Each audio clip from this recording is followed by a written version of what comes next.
Good afternoon, and I'm going to call us to order. This is the meeting of the Tennessee Tech Board of Trustees, and if you're joining us through the live stream, we welcome you. And I will let us have the roll call, call the roll first, Mr. Secretary, if you don't mind. Trustee Alcott. Here. Trustee Jones. Here. Trustee Lowry. Here. Trustee Lynn is not here today. Trustee Rose. Here. Trustee Stites. Here. Trustee Van Hooser. Here. Trustee Willis. Here. Trustee Wilmore. Here. And Trustee Harper. Here. You have a quorum, Madam Chair. Thank you. So before we get started with our regular agenda, we have special guests with us today I wanted to introduce and give a chance to speak to us. We have with us Jason Mumpower, who is the 35th Comptroller of the Treasury as of January of this year.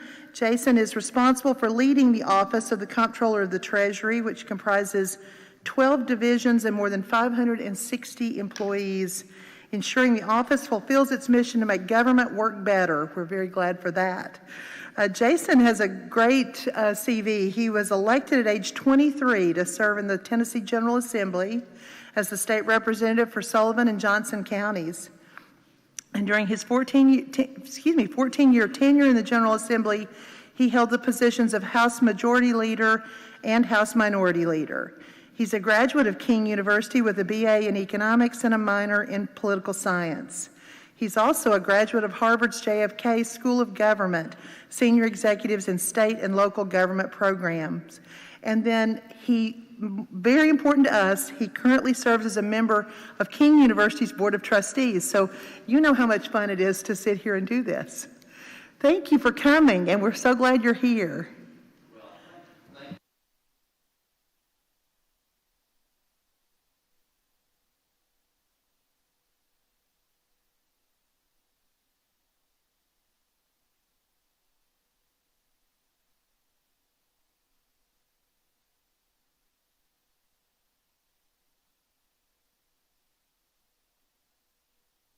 You want me to start that over? No, you're good. I got you. Thank you. I hope you all could hear that first part.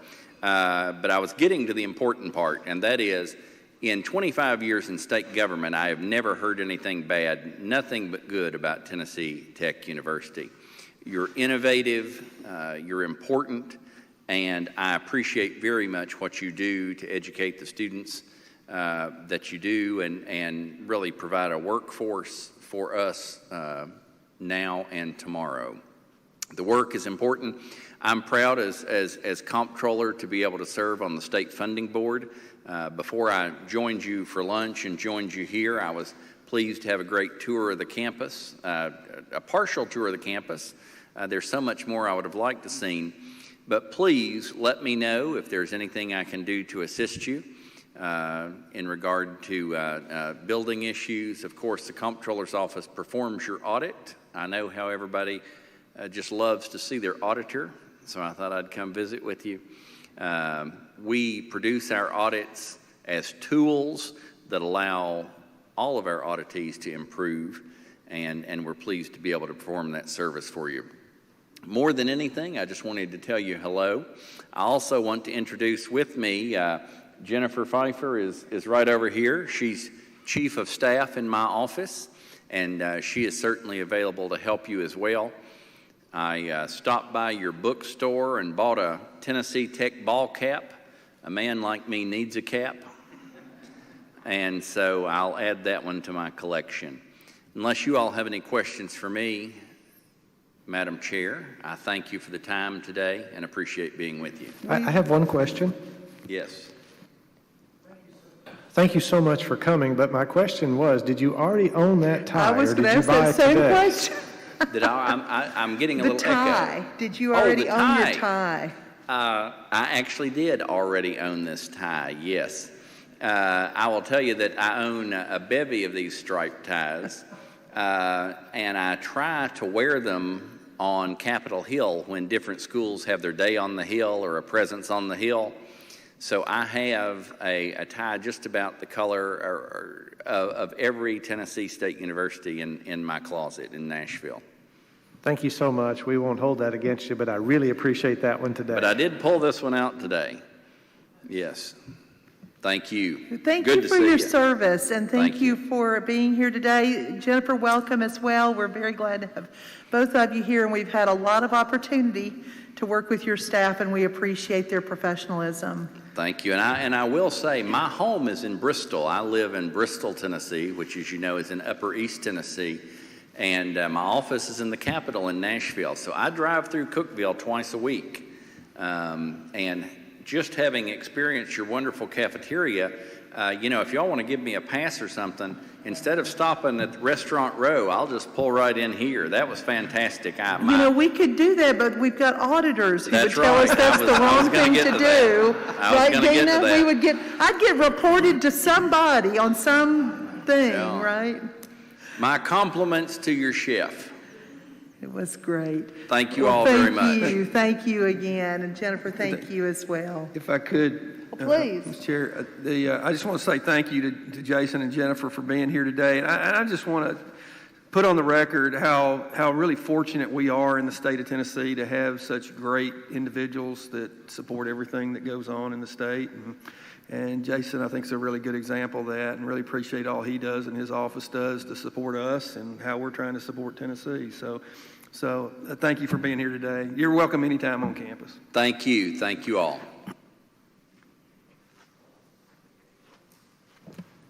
All right. Well, thank you all for letting me take time for that. We were very happy to have Mr. Mumpower here along with Ms. Pfeiffer. So now the part that I look forward to the most of every board meeting day, and that is we get to meet some students. And these students are not just regular humans. These are National Merit Finalists. And I am so proud of that. You are not only National Merit Finalists, but you're freshmen here at Tennessee Tech, each of you. We have 6 National Merit Finalists at Tennessee Tech in our freshman class this year, and we think that's a record of National Merit Finalists for our school. The National Merit Finalist is one of the highest academic honors a high school senior can receive. And I thought really hard about this and thought I might ought to ask everybody if anybody else on the board was a National Merit Scholar, but then I thought, well, I wasn't, so I probably won't ask anybody else if they were. We're very impressed with how smart you all are. So if you will come forward, I'll just read your names, but come on up, and then I'm going to give you just a chance to introduce yourselves and tell us a little bit about you. But we have Amanda Bacon, Abby Fox, William Joyner, Charles Hastings, Anna Buchanan, and Matthias Hagewood. Did I say that right? How do I say it? Hagewood. It was even easier than I was making it. So would each of you, and you can just start down here if you don't mind. Am I doing this okay? All right. If you'll just start down here, come up to the microphone and introduce yourself. Tell us where you're from, what your major is, and if you don't even mind, you could share with us a little bit why you chose Tennessee Tech. All right. Should I take off my mask or? Okay. My name is Charles Hastings. I go by Charlie, and I'm from Maryville, Tennessee. I came to Tennessee Tech mostly because I really like the atmosphere here. It actually reminded me a bit of home, and that's a major part in my decision to come to Tech this year. Oh, sorry. I'm majoring in chemical engineering. Excellent. Thank you.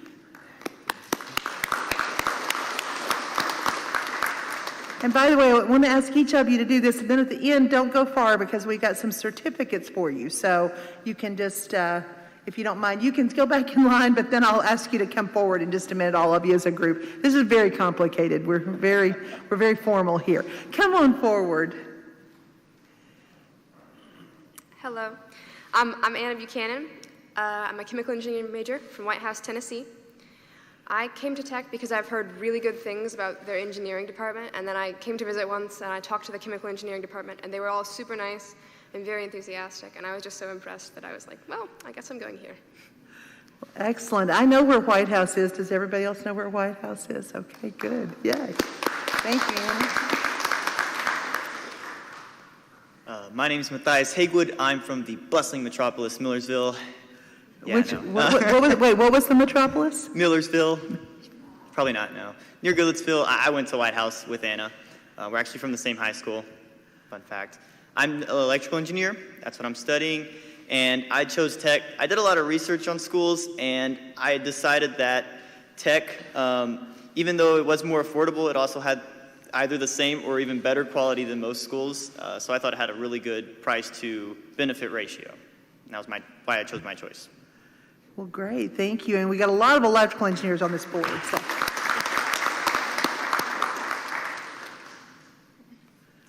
Hello, I'm Abby Fox. I'm from Cookeville, so this is home for me.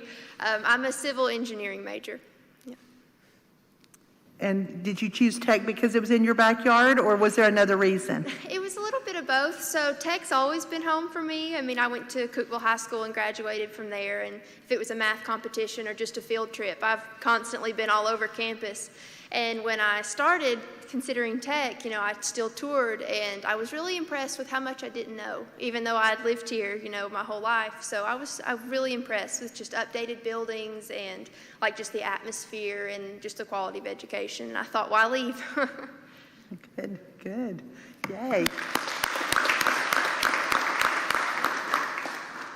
My name is Mandy Bacon. I don't think I'm on your paper, but I'm here. I'm from Chattanooga, and I chose tech because it was like a good size and distance, it was affordable, and it just had a good engineering program. Whenever I came, everyone was super friendly, and I just liked the atmosphere, and I could see myself being here. So Amanda, where are you from in Chattanooga? I live in East Brainerd. Okay. I'm from Saudi Daisy. I was going to give you extra credit if you were from Saudi Daisy. Wait, no, Saudi Daisy. That's what slip of the tongue. Yeah.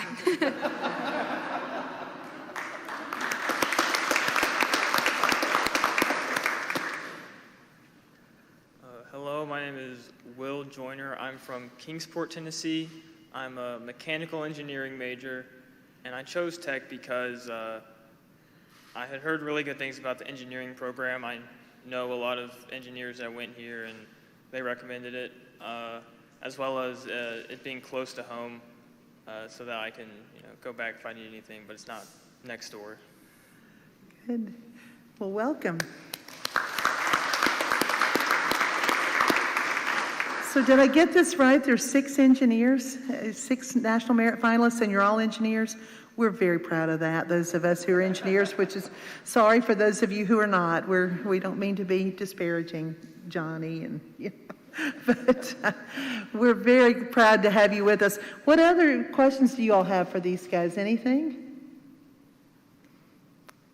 Well, can somebody tell us just a tiny bit? I know a little bit about the National Merit Scholar Program. Can somebody tell us just a teensy bit about that? So our junior year of high school, around October, we took a PSAT, which is like a test that, we all participated in the same one, and we scored well enough on it to be considered a semifinalist, and then there was a separate application process to become a finalist, and they selected us from the semifinalist to become a finalist for National Merit. Excellent, excellent. Well, we're just really, really proud, and I hope that you all will seed the future generations for us to have many more National Merit finalists. If you don't mind, join me in giving them one more round of applause, and then all of you guys come forward and we're going to take a picture.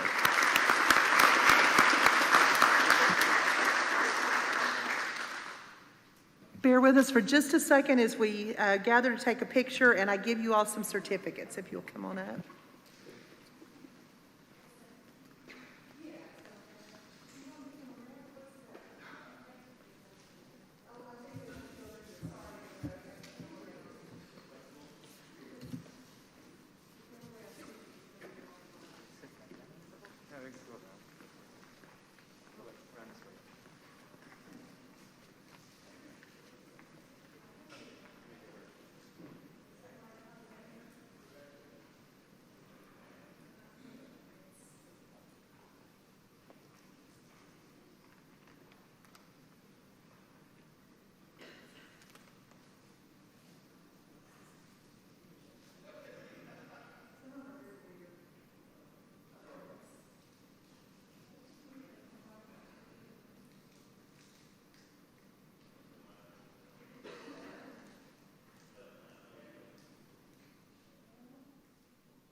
All you smart engineers better make friends with business people like me, because we're the ones who are going to hire you.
I'm very proud of these students, and I'm especially proud since our enrollment is down slightly.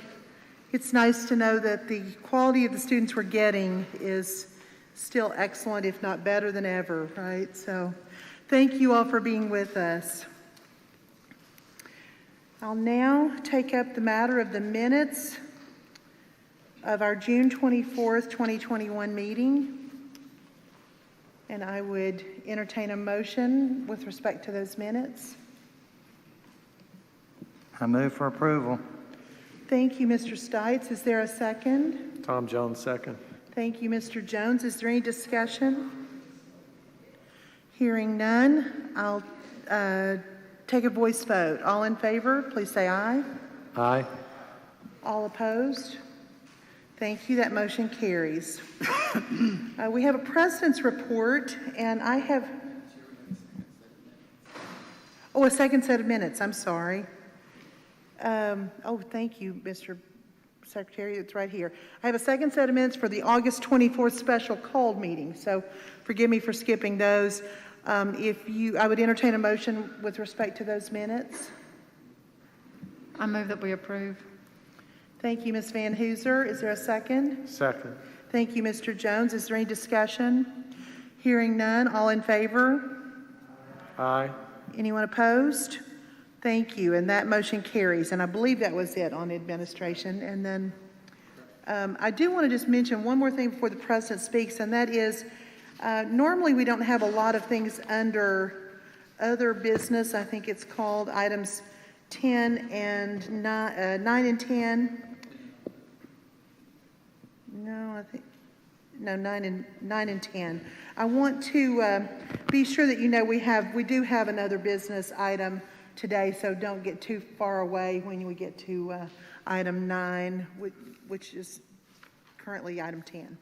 All right, so Mr. President, if you'll go ahead and be taking your place at the front, but I want to make an announcement that is very exciting for both President Oldham and for the university.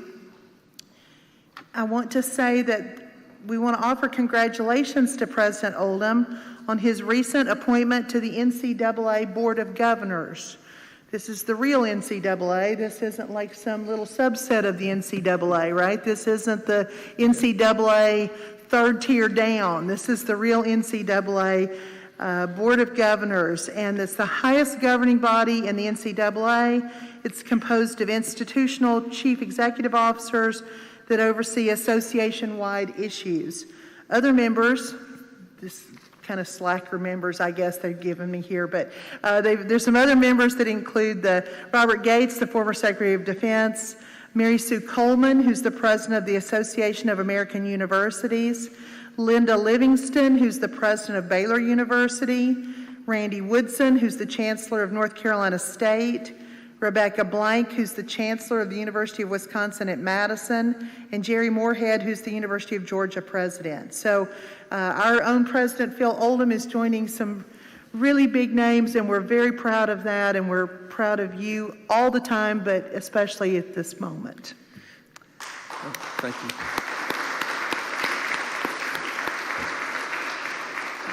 Well, thank you, Madam Chairman, and it's an honor and a privilege for an old kid that grew up playing sports and loves sports to be at that place at this time. It's really quite remarkable, so thank you. You overlooked one that for a sports guy is probably the most notable, and that's Grant Hill. So, to be on those of you that are familiar with pro basketball or Duke basketball, you'd recognize that name. To be on a group with Grant Hill's a pretty cool thing, too. So he's really tall.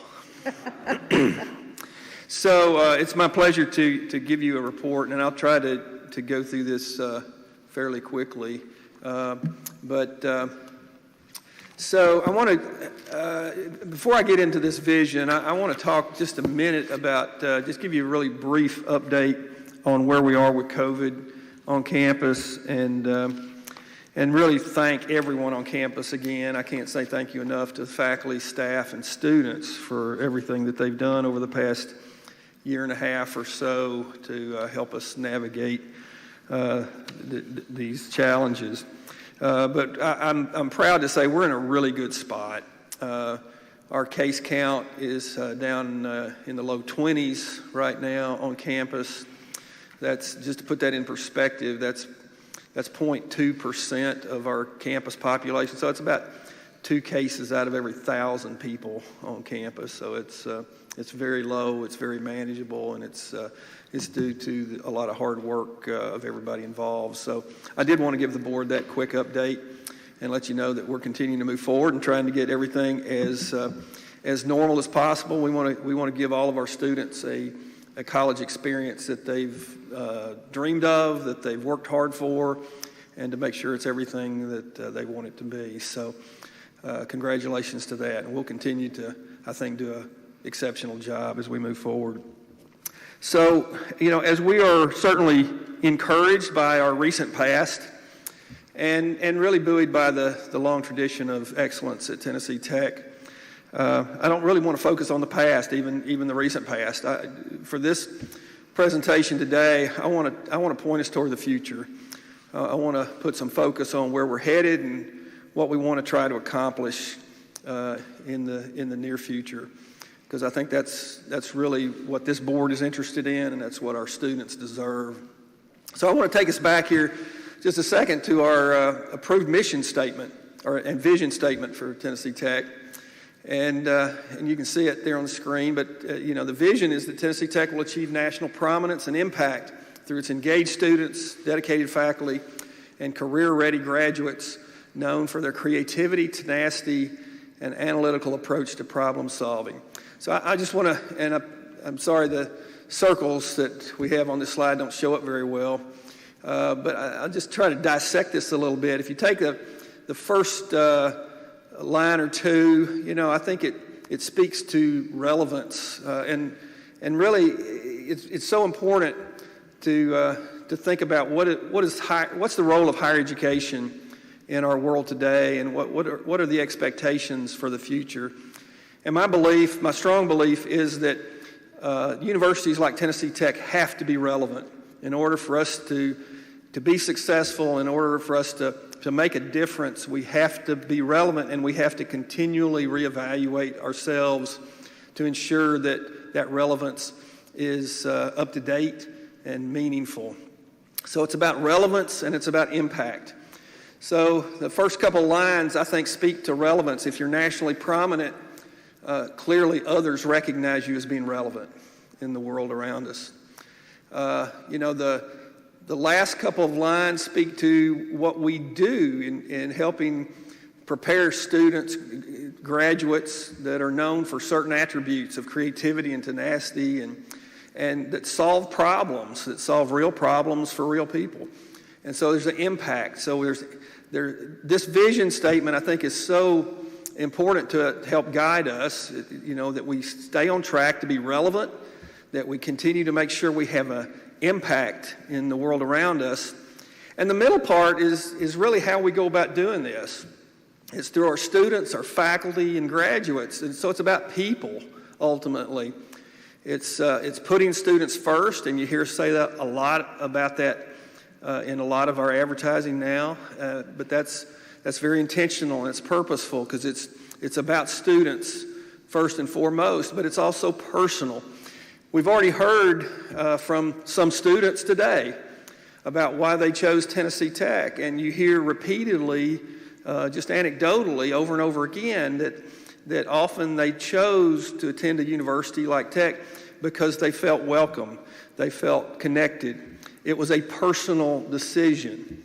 And so the fact that we value that and focus on that, I think, sets us apart in higher education space.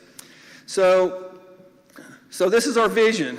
So what does that look like? So I've put together, I've got about 9 bullets here, and I'm not going to give you a slide for each one of them, but I'll just kind of walk you through this. So what does that mean? What does that mean to be relevant and impactful and making it personal? What will that look like? Well, first of all, I'd say we're going to be bigger. We need to be bigger.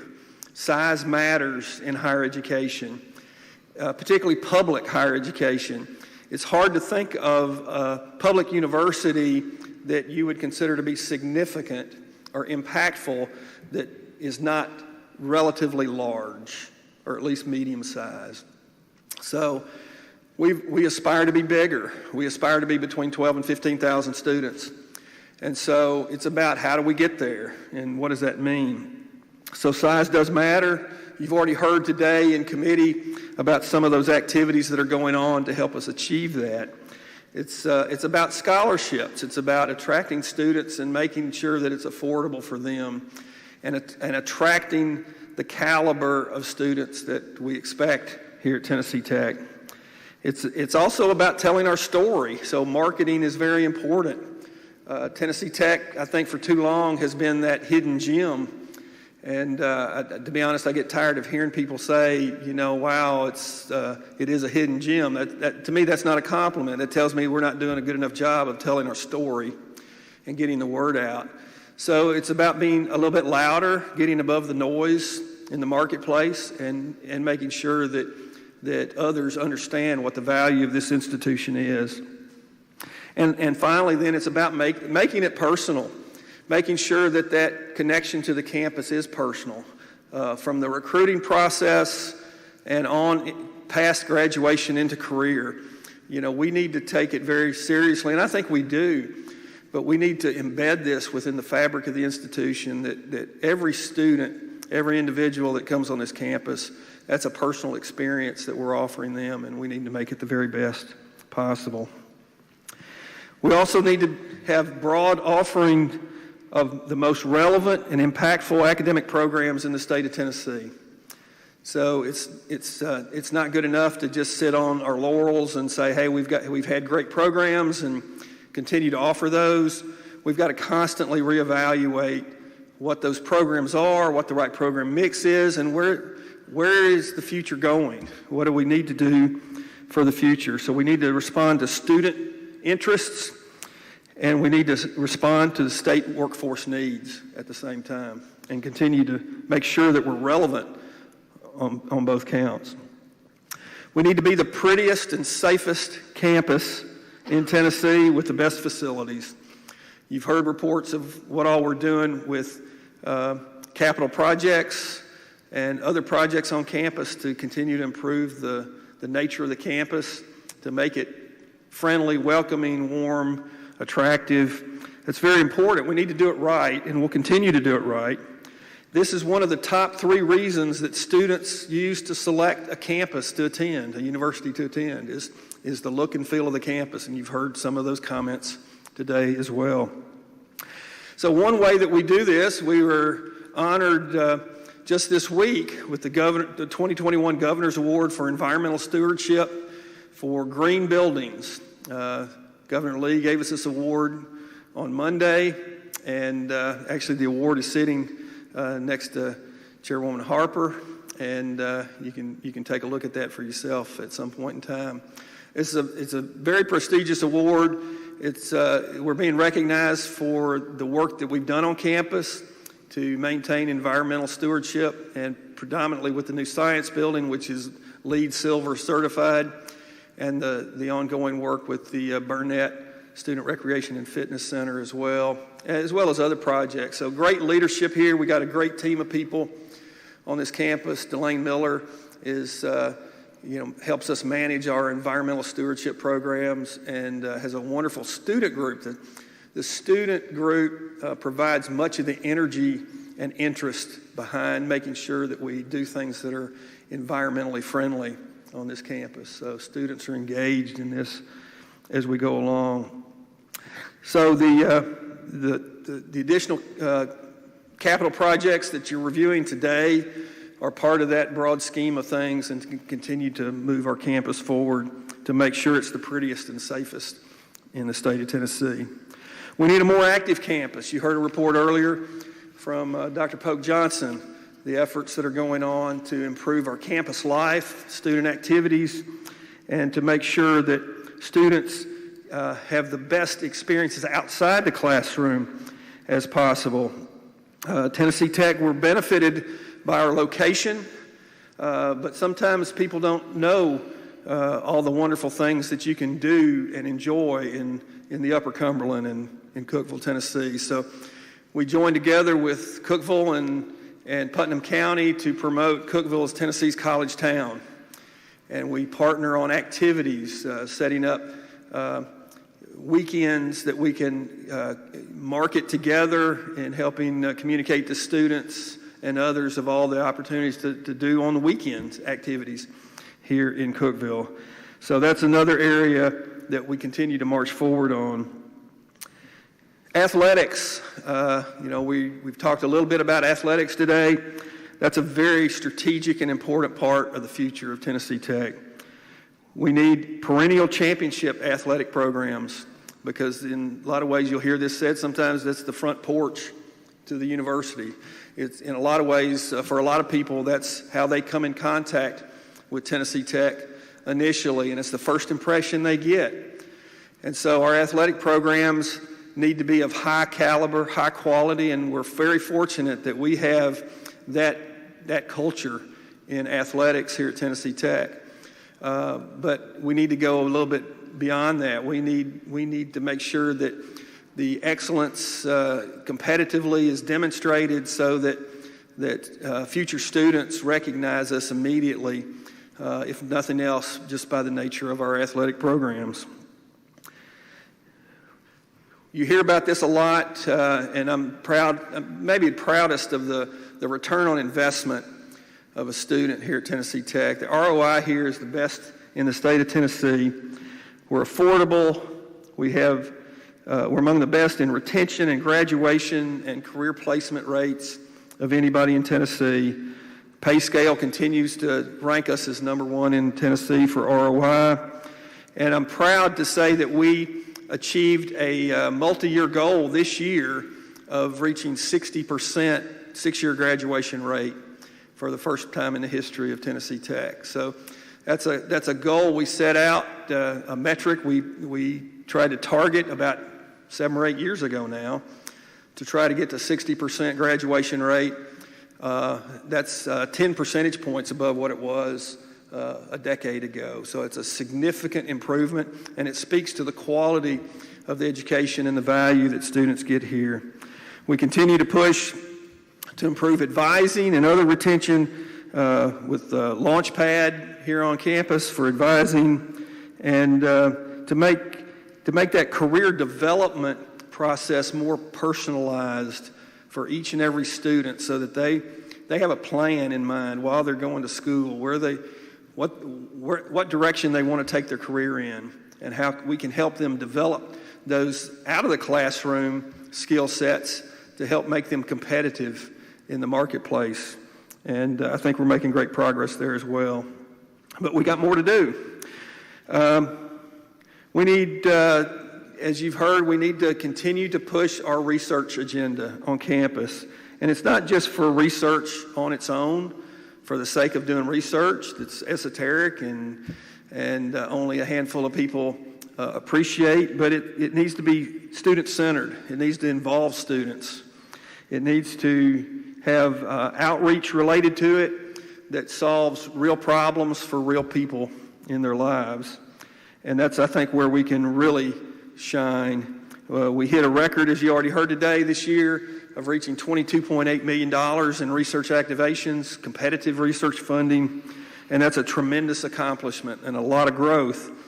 I was honored this past week to have this group at the House to receive their Wings Up 100 research awards for this past year. This not all of them could be present, but this represents about 55 faculty and staff who served as principal investigators on a research grant that brought in at least $100,000 last year. This group, out of that $22.8 million, this group represented about 2/3 of that total. And so you see a real interesting collection of individuals that are very active, very hardworking, and very, very talented at what they do. I give them tremendous credit for continuing to do projects that range from education-related projects, maybe some training-type projects, to nuclear physics. It's a really impressive list of projects that they have done and participate in. But each and every one of them involves students, both undergraduate and graduate students, and so students get the benefit of working on original ideas and scholarly work that makes a difference in people's lives. And they get to enjoy that and learn from it through the process. So that's fantastic. As Dr. Taylor already mentioned, part of our outreach effort, particularly to rural communities within the state of Tennessee, our Rural Reimagined program was awarded a national award by the University Economic Development Association Award of Excellence in Talent and Place. Received that, I think, about 2 weeks ago now. Recognizing the tremendous work that's been done in this, and as she noted earlier, over 1,500 students have been involved in some 200 projects, bringing in about $4 million of support to work with communities throughout the state of Tennessee. Almost half the counties in Tennessee are represented in the projects that have been conducted and are ongoing. So, doing a particularly impactful job at reaching out into rural communities across the state of Tennessee in ways that are tangibly beneficial to them and meaningful to our students. So great work going on there.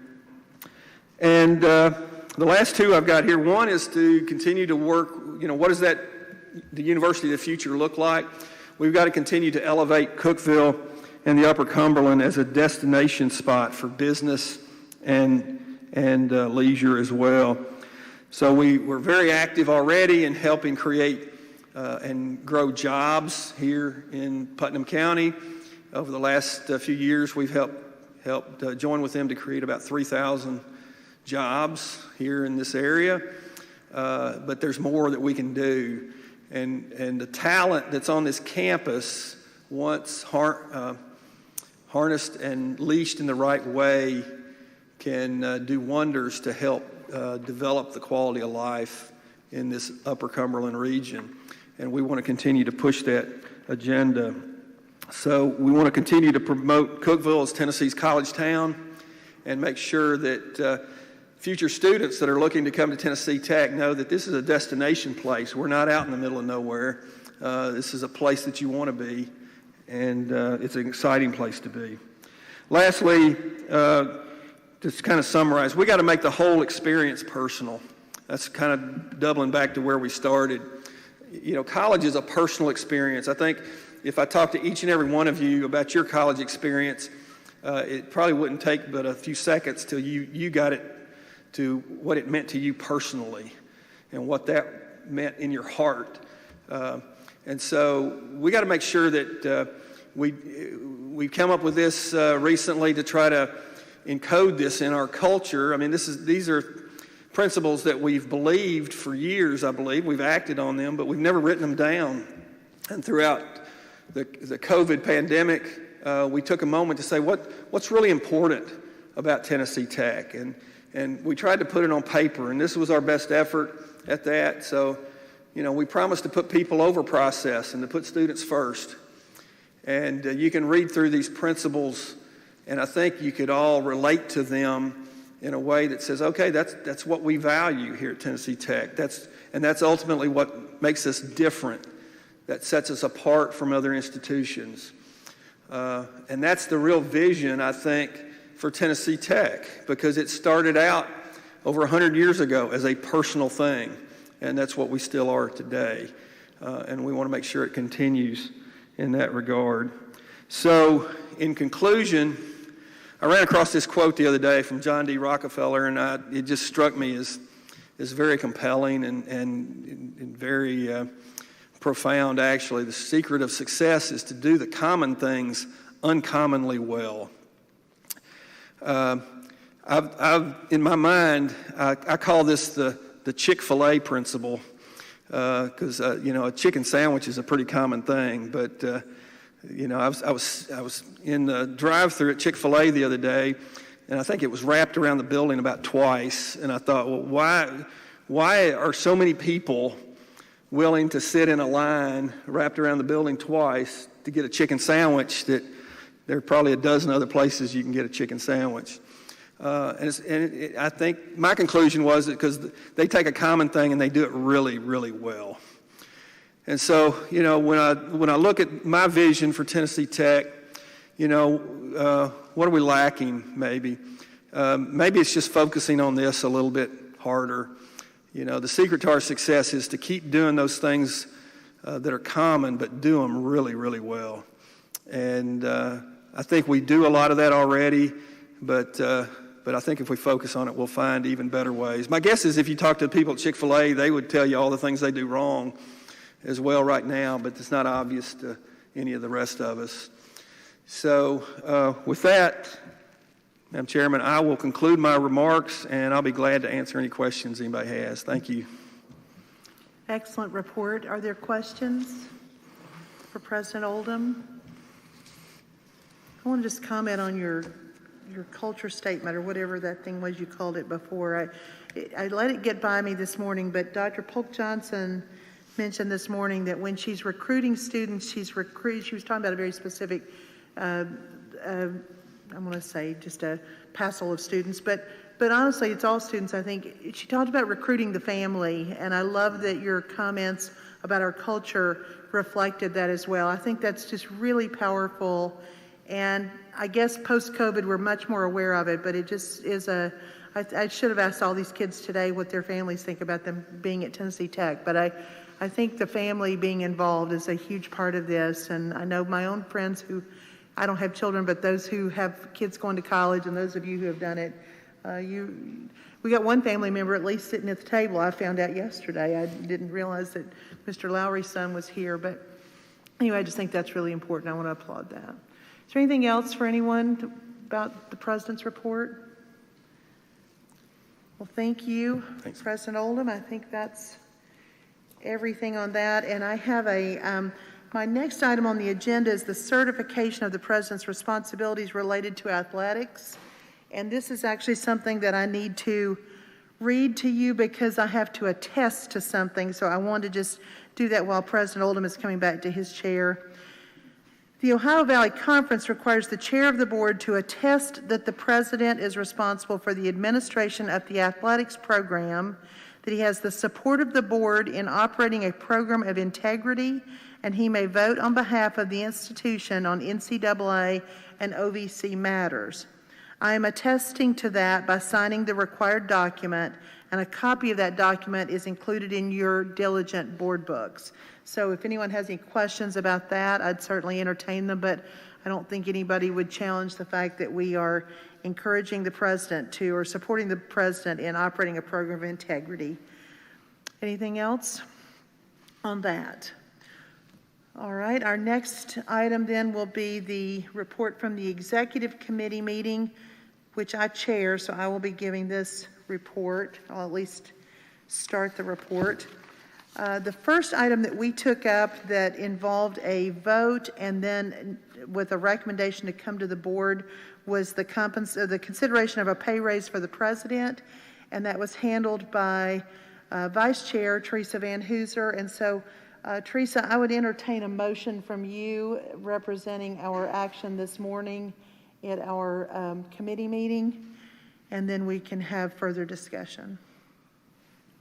Actually, Chair Harper, I'm going to defer the motion since Tom Jones was the one that provided that motion, the amended motion. I'm going to let him make that motion. That's just fine. Thank you. I appreciate that.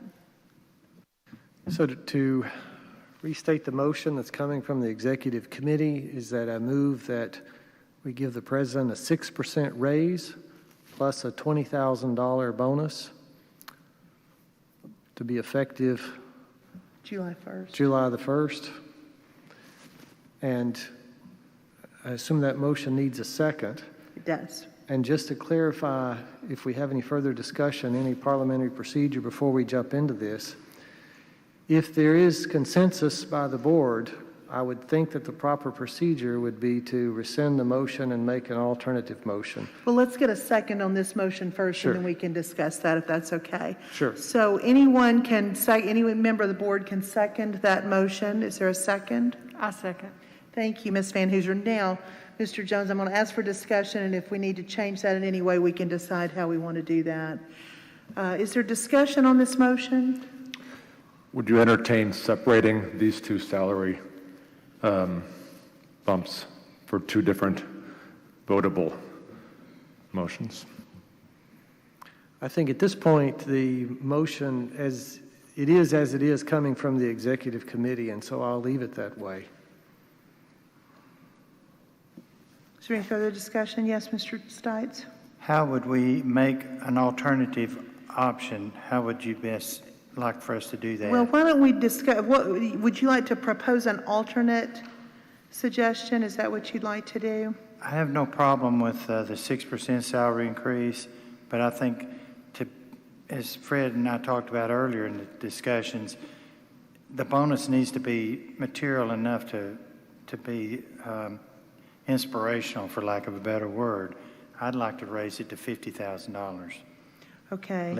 Leave the salary increase the way it is, but add $50,000 if Tom would agree to that.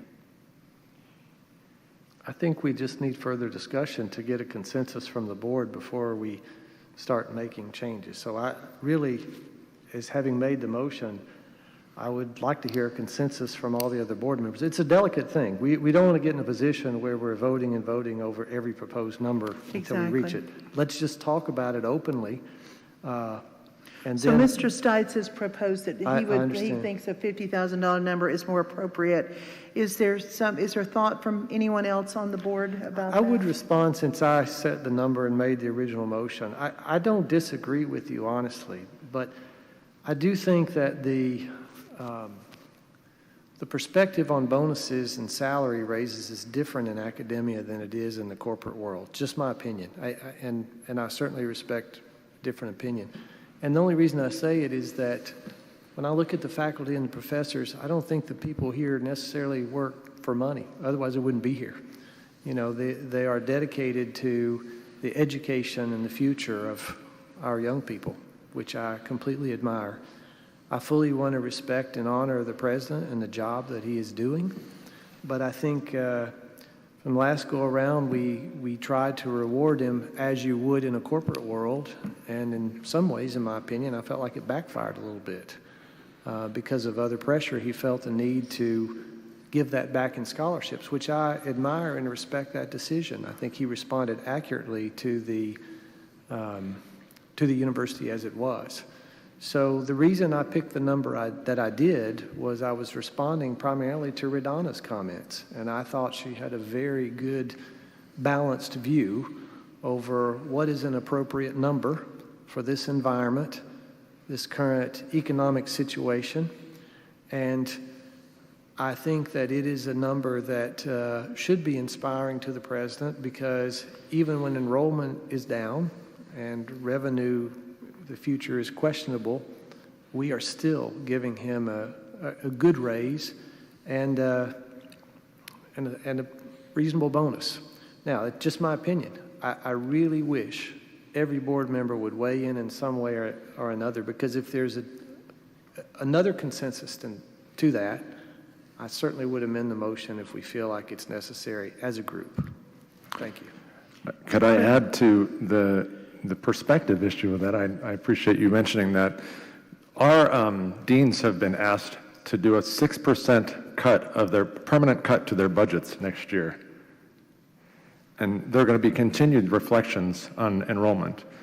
I think that President Oldham has done a good job. I think the campus has responded miraculously. Actually, I'm so happy with the way things are this semester, because we have critical mass. It was scary. We didn't know what we were going to come to. We've all pulled through this.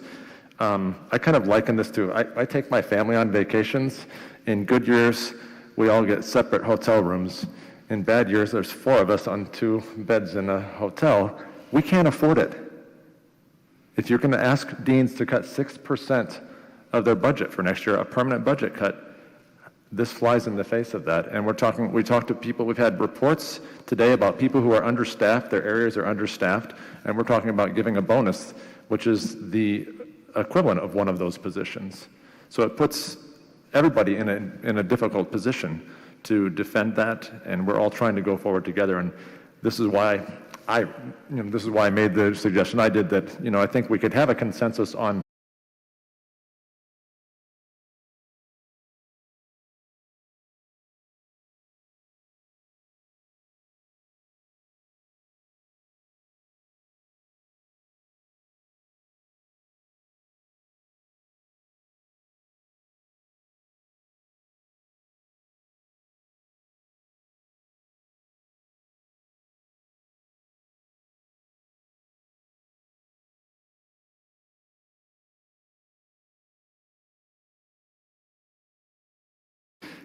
gave everybody a 7% raise. And we had a really good discussion about how that worked out, some of that imbalance in equity and how things worked for that. Just point of clarification, I think the state required, I think it was a 4%, and we set the boundaries. The state funds about half of that, I think. Yeah, is how I so understand it. we set the boundaries between 1% and 7%. Is there a further discussion on the president? The motion on the floor is a 6% raise and $20,000 in bonus. And I've said this morning, and I guess I'll say this again, I've kind of stepped outside my role as chairman, which I don't normally do, but I'm supportive of this motion. Just because you asked for everybody's input time, I'm personally supportive of this motion. I think this is the right level of salary increase and the right level of bonus. Yeah, so else? just my perspective, Yes, I'm supportive of the base increase of 6%. I think it shows the performance of the president. I think in this extraordinary time, I would increase the bonus. I don't know that you have to go to 50, but I think you want it to at least be 10% of the salary, which frankly puts us in the range. I think at the low end of the range of what's the reasonable from a bonus standpoint. I don't think it. Well, if it is perceived as a negative by some on the campus, I think it's explainable, quite frankly, of what we're trying to accomplish in recognizing the extraordinary performance of the president. I think we should remember too, though, that bonuses have not been a huge component of the president's compensation historically, and I'm going to report next, so I'll just go ahead and say this. I'm going to be thinking about a contract for the president following this, and I'm hopeful that at that time we can do a little better adjustment to get his salary where it needs to be, and we're not trying to do bonuses to catch up. That would just be an argument I will make, that to stay at the $20,000 level right now. Chair Harper, I would just remind all of us what we just heard. This man is on the NCAA Board of Governors. He was just awarded an award by the state of Tennessee for his environmentalism, and there's other things we could mention. He is very high profile in the world of higher education right now. We don't know who's going to come in and offer him the golden key. That doesn't mean he'll take it, but somebody's going to step up and see this and offer it to him. And I don't want us to all be scrambling around. Wait just a minute. Let's see if we can give you some more money and try to keep you here. That's the reason for it. No other reason than that. So I'll hush. Are there other comments from other board members about the motion, which is a 6% raise and $20,000 bonus? Madam Chair, yes. And I appreciate everything that's being said, and I said this earlier, I think we are blessed beyond measure to have President Oldham. I really, really do. And he has done a fabulous job. Not to speak for him, because he does an excellent job of speaking for himself, but I think part of the reason that he is here is because of the students first, the faculty and staff second, and he would probably put himself third every time. And it, in a year where the state did a 4%, I think as long as we stay within reason of where the others are, I think that makes sense. I do think that all said that bonuses long-term don't serve him well. I think at some level we need to, as a board, decide what we think is a fair compensation for a good job, and bonuses kind of, although it's given the attaboy long-term, they don't serve well from a compensation standpoint. But it also bothers me in a year where we talk about that we've had a tuition increase, and the students have to dig a little deeper, and perhaps some of them even with increased loan amounts that they're going to have to deal with. It bothers me to think that we would go too far out of the comfort level. So, and all of that to say that he has done a fabulous job, and to the other points made, we need to keep him at Tennessee Tech. I would be happy to have Dr. Oldham remain as president for the rest of my short tenure at Tennessee Tech. I'm going to retire early, I think. I just bought a boat. But I think if he makes a move, and we all recognize that that's the possibility for everybody. I would imagine if Dr. Oldham left Tennessee Tech, it would be for going to a Tier 1 university.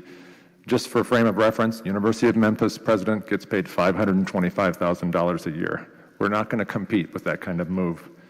We need to compensate him as we are able and reasonably, and that's my final comment. Are there further Chair, comments? I'm sorry. Yes, yeah, thank you, Ms. Van Hooser. I'll weigh in here for, just a few comments is that, first of all, coming up with an initial, it's a challenging, as Chair Harper knows, to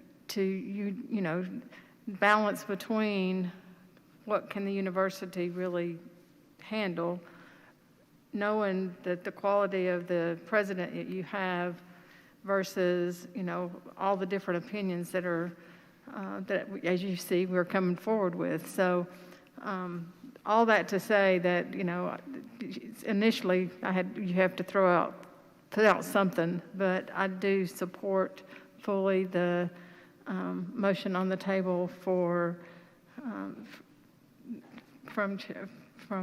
Trustee Jones, and would like to call for vote. Madam Chair, with the discussions and sort of variations and opinions, and if this is not appropriate, please do. If you're going to second the call of the vote, that's what I need to know first. No, I'm not. Okay. Is there a second to the call of the vote? What's that? Yeah, the second to the call of the vote. I would ask that you rescind that just a moment. Well, she doesn't need to rescind it if it isn't seconded. Okay, all right. Is there a second? Okay. Am I saying that wrong? Do I need a second? I thought I needed a second to call the vote. I do need a second? Yeah, okay. So, Ms. Van Hooser, your motion to call the vote to call the question did not pass. So, yes, Mr. Jones? I would ask that you would yield the chair to me for just a moment, and that I would go around and ask each person sort of where they are and float up numbers to see if there's a consensus to move it. I actually am not going to do that, and I'm sorry. Okay. Fair. I'm not going to do that because we have parliamentary procedure, and this is a really important thing, and anyone who has a reason to speak, I think, has already spoken, and people who don't want to speak are going to have to vote. So Okay. if that's Fair. okay, I very respectfully decline, so sorry. Fair enough.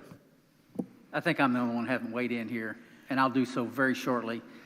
Listening to all the discussion, I don't disagree with much of anything that I've heard, but I will say that I agree with Trustee Lowry and the 6% and a 10% bonus. That's where I'm at. Okay. All right. So the motion on the floor is 6% and $20,000. And so do you want to say something? Well, oh my gosh, there's a guy here who would like to say something. And this is awkward for me, obviously, and I'm not going to get into the middle of it, other than to say I kind of struggle with watching all of you kind of get really anxious and twist around on things that are. It's not really going to make a big difference to me, quite honestly. So I don't want you stressing too much about it. And feel like you have to get it exactly right. You don't. You've expressed your support for what we're doing here at Tennessee Tech, and that means a lot to me. And so, wherever you land on this is fine. Believe me, it's fine. And I appreciate the support. So I just felt like I wanted to say that. I think that's very helpful. All right. Are there further comments or items to come before the committee? Chair Harper, just to restate, I'm really trying not to be difficult. No, you're just fine. You're not being difficult. So I've heard, in summary, I've heard 50 from Johnny. Barry and Fred are at 35. The motion was for 20. And I think if I understood right, Teresa's comfortable with that. Dan, I'm not exactly sure if you would prefer that be taken separately. I'm at 0 for a bonus. So, given that we seem to be at different numbers, I would propose, again, I'm trying to split the baby here. I would propose that I rescind, and Robert Rules gets in the way sometimes. If I can offer an option for you, you're welcome to rescind what you've done. But another way to do that is to take a vote. If the vote passes, then you had enough support for where you are. If the vote doesn't pass, then you don't have enough support for that, and then we take up an entirely new motion. I'm just trying to keep it clean parliamentarily. That's all I'm trying to do. Fair enough. Does that make sense? Fair enough. Again, forgive me to those of you who are watching this and thinking this is painful. It's painful for all of us, but Fair I think enough. we want to be. I will remove my comments. Well, hold it, because you may need to raise it again if this motion doesn't carry. I'd like to entertain just discussion, though, right now on the motion that's on the floor. And if you want to disagree with that motion, certainly, I think everyone's offered an opinion who had an opinion, perhaps. I don't know. Anyone else have an opinion? Okay. Hearing none, I'm going to actually ask for a roll call vote. And then if that vote passes, we will take that. If that vote doesn't pass, then, Mr. Jones, the floor is wide open to you and to everyone else, including Professor Alcott, to do whatever you want to do. I say it that way because you were asking for a whole separate motion. That's the reason I mentioned you. Anyway, so Mr. Secretary, will you give us a roll call vote? The motion on the floor is for a 6% raise for the president and a $20,000 bonus retroactive to July 1st, 2021. I'll now call the roll. Professor Alcott. Nay. Trustee Jones. Aye. I should have said Trustee Alcott. I just used to call you Professor. Trustee Lowry. Aye. Trustee Rose. Pass. Trustee Stites. No. Trustee Van Hooser. Aye. Trustee Wilmore. No. Trustee Harper. Aye. Do you have enough votes for? Motion fails. You have 4, 3 nays, and 1. You need a majority. I'm sorry, can you read the count? 4 ayes, 3 nays, 1 passed. Okay. All right, so that motion has, but you had 4 in favor, but you need Troy, 5. can you give me assistance on this? Is it a majority of the members present? Is it members present and members voting affirmatively one way or the other, or so you Members take out the pass? present. So Trustee Rose passed. Do we take her vote out? So that would make it pass 4 to 3. So then we're 7 votes, 4 yes and 3 no. Is that correct? Correct. Thank you. So the motion, thank you. Passes. The motion passes. Motion passes. Now, that motion is passed. Is there any need to take any further action? Yes, Trustee Rose. So this may be totally out of line, and you can say so. And I just asked if it was even legal, and I don't know that it is, but what if if we went with the $10,000 bonus, and as a board, we made up the other $10,000? And to me, that shows our support for our president if we individually make a contribution to take it to the $20,000.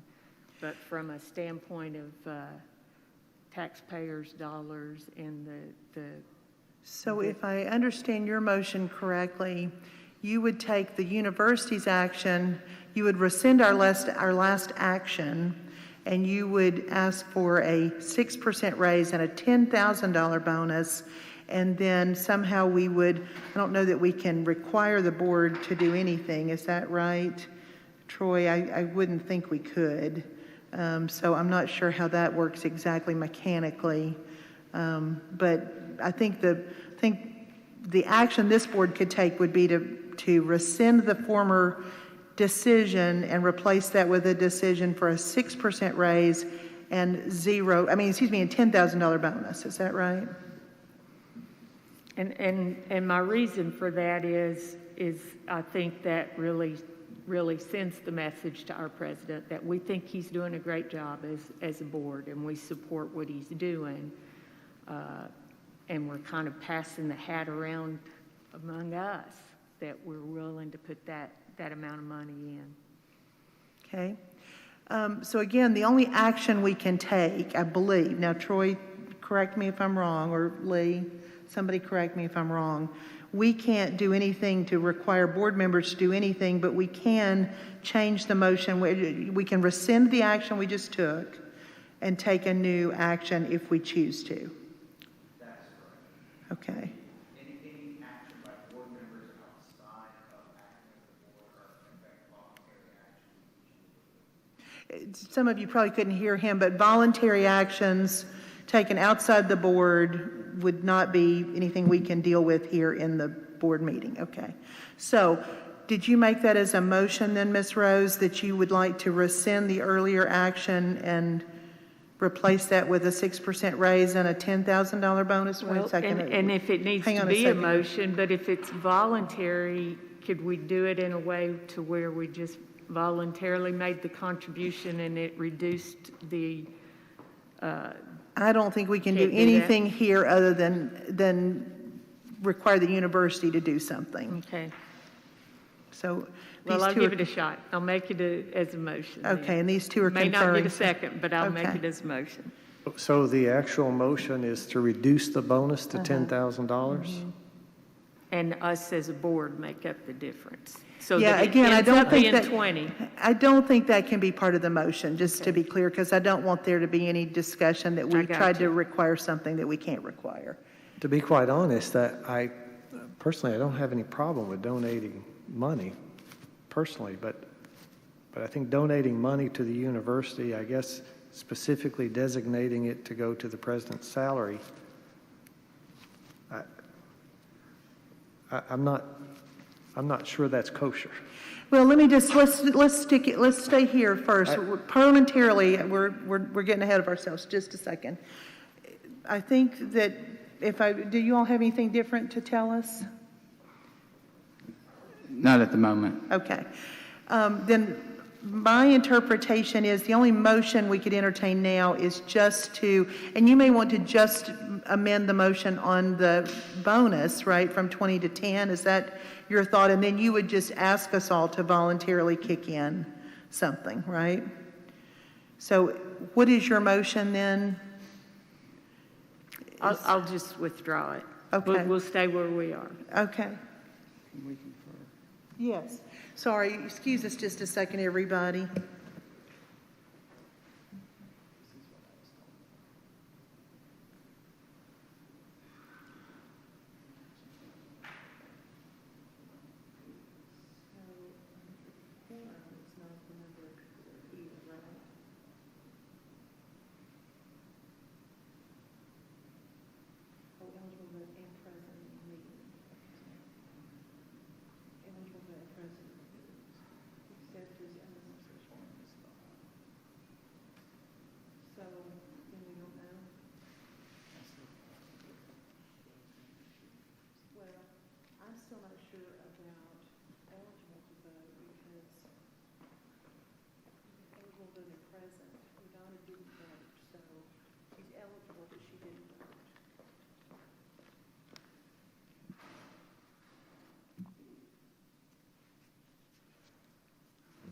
We're sorry, everyone. We want to get this right.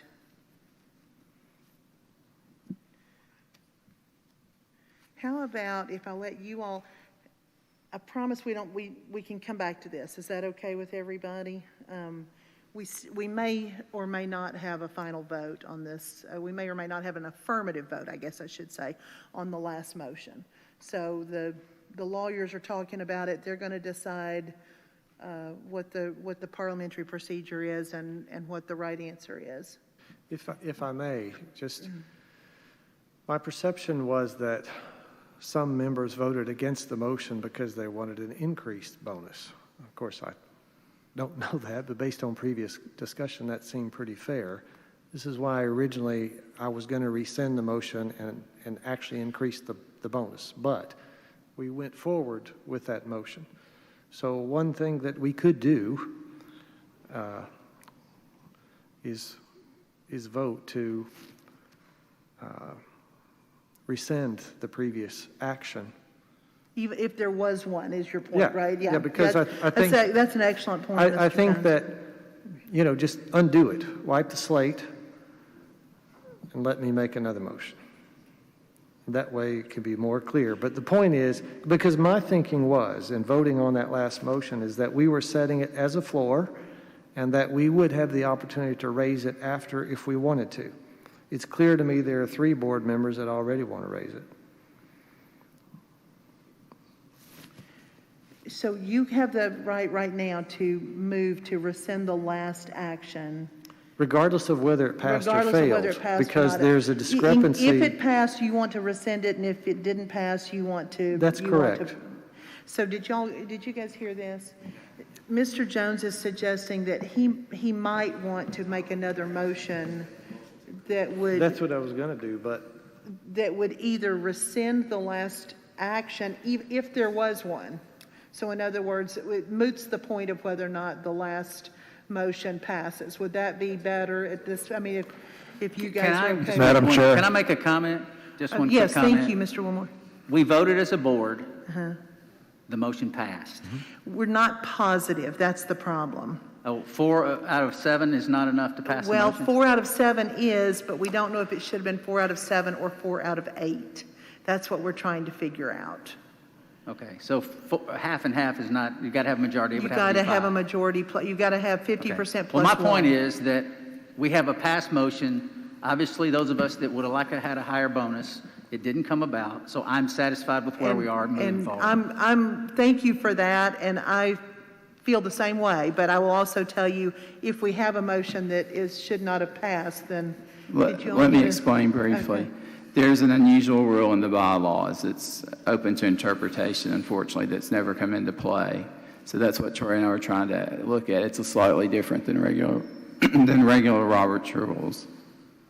Yeah, this is out of the bylaws, not Robert's rules. I should have been clear. So we're trying to determine, that's what we're trying to do, see the definitions. So Mr. Jones is suggesting, and you could do the same, Captain Wilmore, you could say, you make a motion now that says the same thing we just had, or Mr. Jones can make a different, whatever, somebody can make a different motion if you want to. Madam Chair, Yes, just a point of order. In our code of conduct, we're not allowed to proffer suggestions based on what we think how others might vote on a future vote. Good point. Yeah, thank you so much for that recommendation. That's in our code of conduct, huh?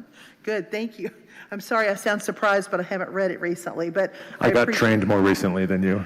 Thank you, I appreciate that a bunch. That's actually very helpful. Another So- point of order is, it was pointed out that I might be voting because that's what Phil wanted. I didn't ask him what he wanted. I really don't care what he wants, but I want to do my job as a trustee. And I think that's very appropriate, and I know we're all voting, we're all doing that. We're all taking the position of what we believe is the right thing to do as as individual trustees. No one of us is considering a constituency separate from our role as the trustee, and we shouldn't be. So have you all gotten to a resolution, or you want to? Do you want to take a different action, or do you want to leave it as it stands if it passes? I want to do whatever action removes the most doubt. Oh, we're going to remove doubt before we leave, regardless. So if we have to decide that that motion failed, then that's what happened. We'll see. Do you have an opinion? I have an opinion exactly on that. To remove doubt, there's a question of what the effect of one of the trustees passes. Is it to remove that person from the quorum so that how you calculate the number, or not? So the way to clear that up is simply to undo that motion and go again.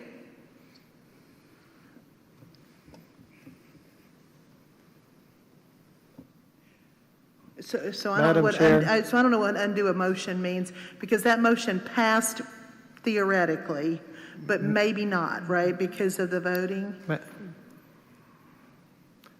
Madam Chair, I make a motion that we rescind the previous action. Second. Okay. Thank you. Is there any discussion on the rescission of the previous action? And that's, I think, with an assumption that that action had passed, and it may or may not have actually passed. But if it did, then this is fine. Is there any discussion on that? Then we'll take a roll call vote on that rescission, Mr. Secretary.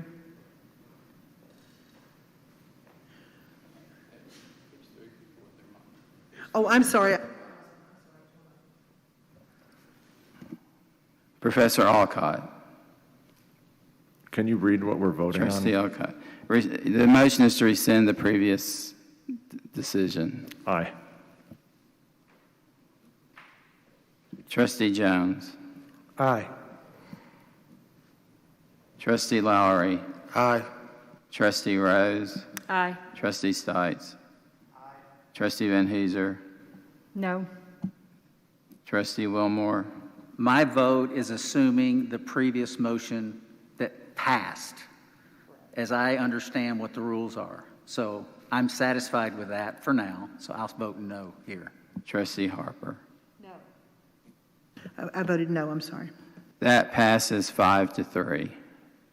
All right, so that previous action or failure to act, I don't know which it was, but thank you all. By the way, I'm so sorry, everybody. This is messy, but somehow we find ourselves in these crazy situations. So now we are back to no motion on the floor. So if someone would like to make a motion, any trustee can make a motion. Because I'll just be clear, the motion from the committee failed. No, it didn't fail. It may or may not have passed, but it has now been rescinded. So now, is there another motion on the floor? I move that we give the president a 6% raise. Is there a second? I second the motion. Okay, thank you. Is there any discussion? Hearing none, we'll call for a roll call vote on a 6% raise. I'm assuming effective to July 1. Thank you. Effective to July 1. Trustee Alcott. Aye. Trustee Jones. Aye. Trustee Lowry. Aye. Trustee Rose. Trustee Stites. No. Trustee Van Hooser.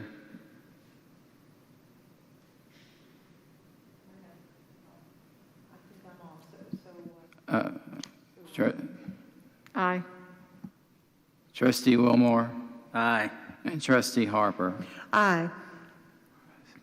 Motion passes 7-1. Thank you. Is there any? Madam Chair, is it appropriate that we can make another motion? Yes. Oh, sorry, I don't know who's speaking. Oh, it's me. Fred, I'm sorry. I can just hear a male voice coming from this side of the room. Thank you. I move that we approve a 10% bonus for the president. Okay, thank you. Is there a second? Thank you. Is there discussion? Any discussion? Hearing none, I will ask for a roll call vote.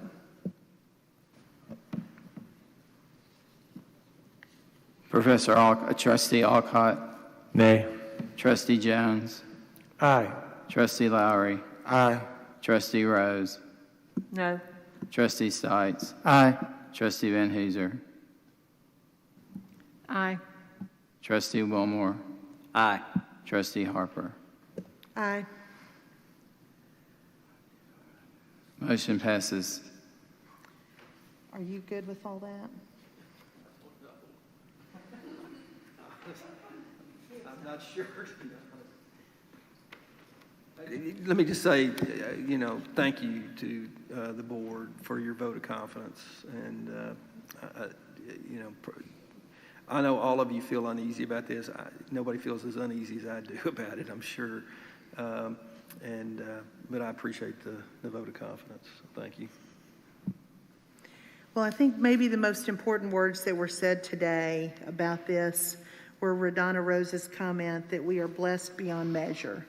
And I want to say that I think that is an absolute fact. And I think I hope we've demonstrated that today because we've tortured ourselves with parliamentary procedure. And I do apologize to everybody for not being the queen of parliamentarian. Well, that's not on you, that's on me, but I wanted to get it right, and I apologize that we're still not sure of that, but it was a quirky rule, and I appreciate Troy's assistance and as far as we got, so my apologies on that. We'll get better at this.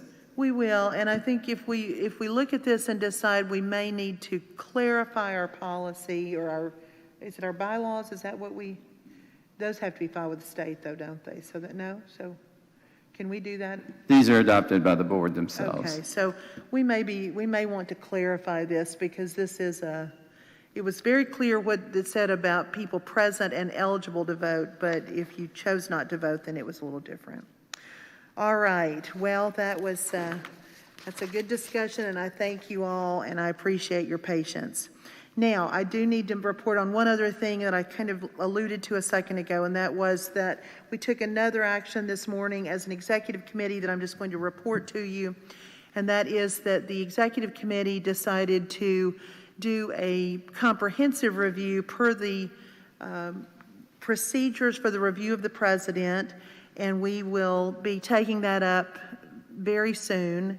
And I had recommended a firm to do this, and the decision from the executive committee was that I, along with the vice chairman, would make the decision as to the ultimate selection of the firm to be used, and that we would spend up to $25,000 plus travel expenses to do this comprehensive review, and that would inform hopefully some further contract discussions with us and the president going forward. So I feel, as I said, blessed. Let me see, what did she say? I've got to get it right. Blessed beyond measure, I think, is just such a great way to describe it, Trustee Rose, so thank you. Are there any questions about that? Because that's just a report. I don't need, thankfully, I don't need any more votes. I don't need any motions. All right, great. The Academic and Student Affairs Committee had a long meeting this morning with a lot of good information, but they didn't take any action, so we don't need to have any report from you, Ms. Rose, but thank you for an excellent meeting this morning. And Mr. Stites, you're up next with with some action items that your committee took up, and if you'll take those. The Audit Business Committee, after much deliberation, sends to the board a recommendation that the board approve the 2021-22 disclosed projects for the Lewis Hall transformer replacement, and I move that we so do that. Thank you. Is there a second to the motion? Second. Is that Mr. Lowry? Thank you. I'm sorry, was that Mr. Lowry? Or Professor? Yes, okay. no, Okay. I'm sorry, I'm hearing a male voice from that. All right, thank you, Mr. Lowry, for the second. Is there discussion on the Lewis Hall transformer replacement? Hearing none, we'll take a roll call vote. Trustee Alcott. Aye. Trustee Jones. Aye. Trustee Lowry. Aye. Trustee Rose. Aye. Trustee Stites. Aye. Trustee Van Hooser. Aye. Trustee Wilmore. Aye. Trustee Harper. Aye. Motion passes. The next item from our committee was the approval of the capital budget 2022-23 outlay revision.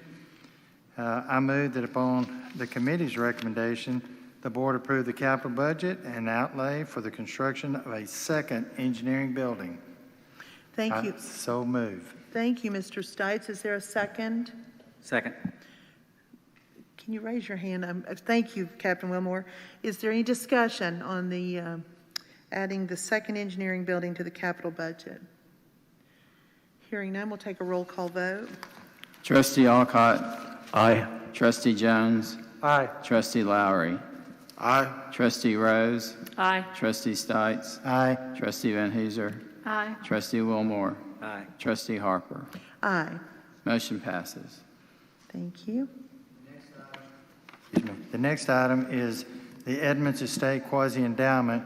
Upon the committee's recommendation, I move the board approve the Edmonds Estate to establish a quasi endowment and to invest the funds through the foundation's common fund. I so move. Thank you. Is there a second? Second. Thank you, Ms. Van Hooser. Is there any discussion? Hearing none, we'll take a roll call vote. Trustee Alcott. Aye. Trustee Jones. Aye. Trustee Lowry. Aye. Trustee Rose. Trustee Stites. Aye. Trustee Van Hooser. Aye. Trustee Wilmore. Aye. And Trustee Harper. Aye. Motion passes. Thank you. The final committee's recommendation is on tenure upon appointment recommendation, and it's the committee's recommendation, and I move that the board approve the tenure upon appointment of Dr. Martini. Thank you. Is there a second on the motion to approve tenure for Dr. Martini? Second. Thank you. Thank you. Thank you, Captain Wilmore. Is there any discussion on this motion? Hearing none, we'll take a roll call vote. Trustee Alcott. Aye. Trustee Jones. Aye. Trustee Lowry. Aye. Trustee Rose. Aye. Trustee Stites. Aye. Trustee Van Hooser. Aye. Trustee Wilmore. Aye. Trustee Harper. Aye. Motion passes. And this is a personal matter on an aside, but Diane, we've always given, I have sent letters on behalf of the board congratulating faculty members on tenure. I'd like to do one for Dr. Yellamarthy as well, and I'm just saying it to all of you all so that you know that it's happening. Okay, Mr. Secretary, you've had a big day. Would you like to give us a report? You want to tell us how we do with parliamentary I'm going to procedure? tell you how to do parliamentary procedure. That was my report. No, I'm going to pass on that for the moment. I really just wanted to take the opportunity to say thank you to the number of people who put this event together, because particularly for this time, to the streaming, we had new technology, and the efforts put into it are just enormous, the number of people that work on this, and I wasn't sure that everybody was aware of that. So I just wanted to give some shout-outs. I can't name everybody by name, but a big thank you to, well, if I get my list. A big thank you, first of all, to the University Police. They always provide us our security. I don't know if Tony's still here. To the Office of Communications and Marketing, who put all the help with the technology, with ITS, our technology services. Chartwells, who provides the food. SSC, who does the cleaning and the setup. And this takes a lot of work, everybody, to do this and to put this together. We start 4 days out, 5 days out, making this happen. So it's a big project. And particularly thanks go to our support staff team, led by Diane Smith, Deb Combs, Sandra Bohannon, Janice Scarlett, Becky Smith, Elizabeth Sophia.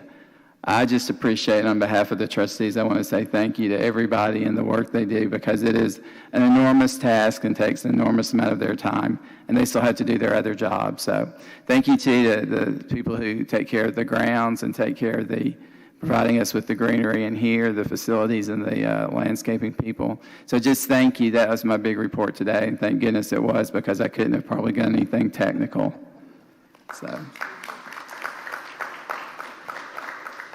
Trustee Harper, my apologies, but I've got a flight to catch, so I'm going to have to head out. And when you have a flight to catch, you have a real flight to catch. So you're flying a real plane, or are you flying the plane, or are you just sitting in the bag? Well, we're so glad you were here, and your father. So good to have you with us. All right, we just have a couple more matters. We have just to remind, and I was, by the way, going to mention as well the IT.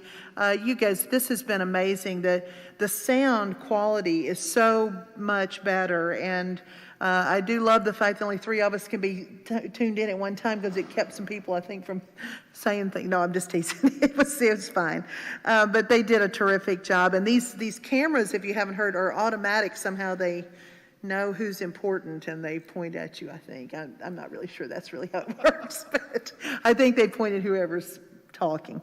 All right, so just to remind everybody, we're going to talk about future meeting dates, but before we do that, we have other important business. So Dr. Luna, if you want to come up, the Faculty Senate has passed a resolution, actually 2 resolutions, and they're in your board books, and I have promised her that you will have read them or will be reading them immediately after her presentation, but I wanted her to have a chance to say what she needs to say, because I think you'll all agree with her. Thank you, Chair Harper. It's always good to be here. I think I've seen you just about every year for the last couple of years, so and I'm getting used to the new system. So I'm Dr. Jeanette Luna. I'm with Faculty Senate. You saw me last year with another resolution.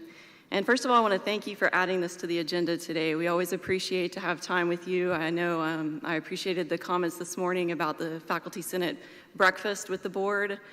I also went to the social event last night. It's great to see you interact with our students and have that one-on-one time with faculty and students. So I wanted to start today by talking a little bit about the importance of resolutions in the Senate, because The few times that we've come before you, it's always because we have something as important as a resolution. So Faculty Senate meets twice a month. Usually one of those meetings is with President Oldham, and the other meeting is a business meeting.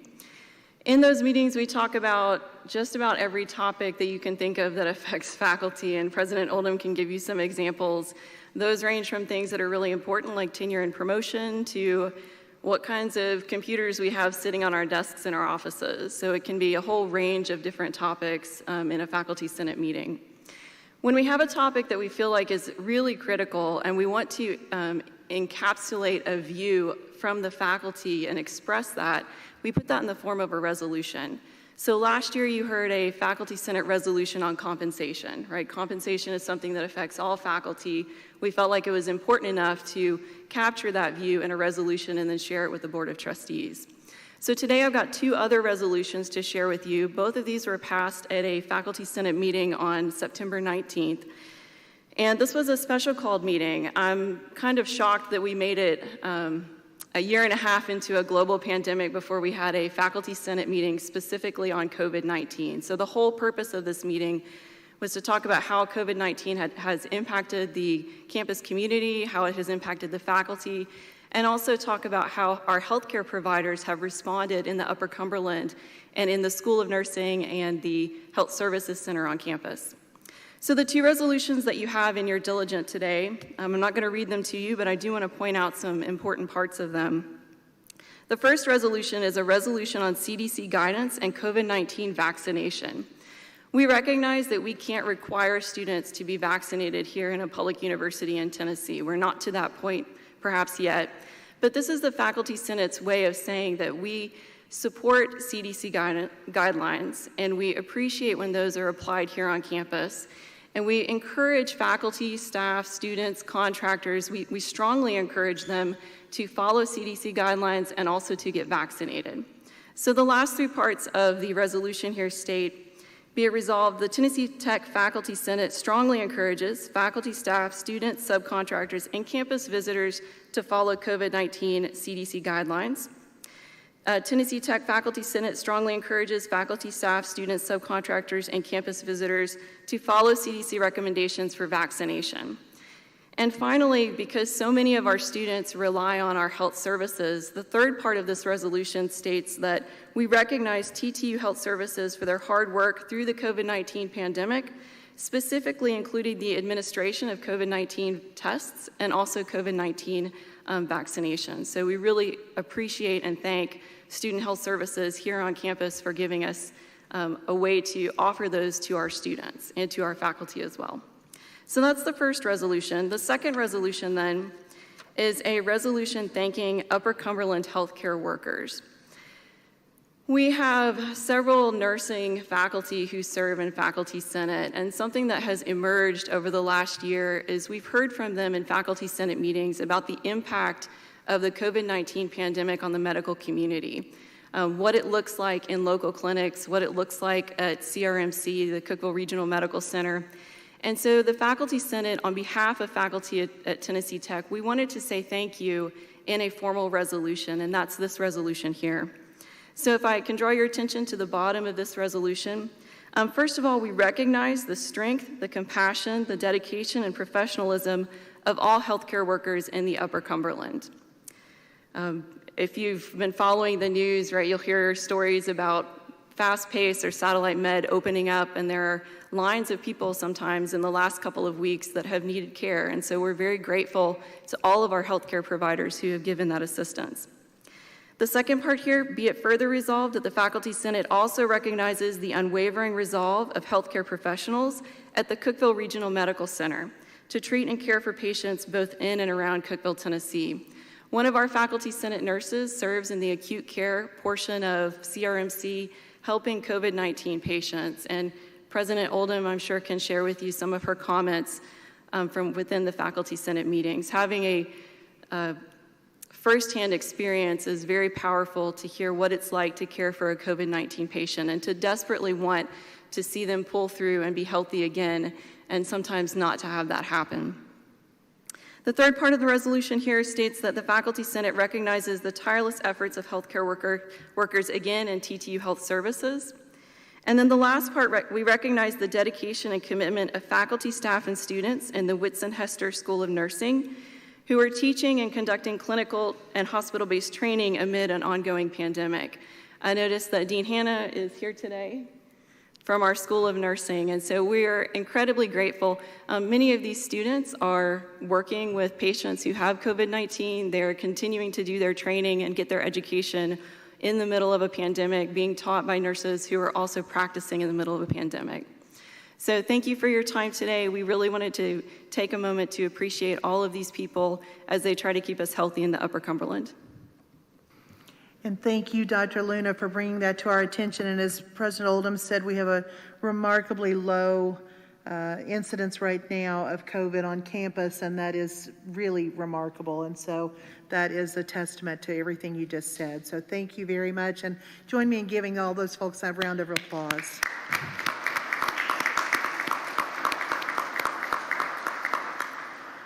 Thank you very much. I just want to call your attention to the fact that we have a November 9th information session. It was going to be on student affairs, but now we've decided we needed to do another master plan update with the board. So we're going to do that on November the 9th, and then hopefully pick up a student affairs meeting sometime on information sometime. This will be an information session, of course, not no deliberation. Then December 2nd will be our next regular board meeting, and then the board meeting dates for 2022 are March 10th, June 23rd, October 6th, and December 1st. Is there any other business to come before the board? Anybody want to make one more motion about something that I can't pass? No. Okay. Well, thank you all again for your patience. And I would make a comment. Just future discussions about the president's salary, just a suggestion, and maybe I could have done this offline. I don't think it's inappropriate for us to go around the room and say who's comfortable at this level, who's comfortable at this level, and try to reach a consensus in that way before motions are made, or maybe if there's a motion on the floor. So I would just suggest that before this comes up again, whoever the chair is, that we come up with a strategy ahead of time and how to manage those discussions so we don't get in the situation we're in today. Well, and I'm very mindful, though, of Professor Alcott's comment that we can't take an action in anticipation of someone else's action. And I'm also very mindful of the fact that a straw vote, as we used to call it in industry, is not binding in a real vote. So that's the other element. For me, it's not. That's fine, but we should be able to discuss openly where we feel is appropriate. And I hope we get caught up. I think we get caught up in parliamentary procedure, and then we don't do that. Well, I actually think I will disagree with you, because I think everybody had their comments today, and so you may not like the outcome, and that's fine, but I believe that we got to where we were all in agreement. The majority of us were in agreement anyway. We did, and I have no dispute with the outcome at all. Good. I'm just trying to say, how can we facilitate the process better in the future? That's all. I'm a big fan of parliamentary procedure. I enjoyed going through it with you all, and I think we came to a fair decision where people were represented. All right. Well, thank you all again, and I will look forward to seeing everyone. I think we're doing a virtual session on November the 9th. Is that correct? So I'll see you all virtually on November the 9th. Thank you all for your participation, and thanks to all of you all who sat through this with us today.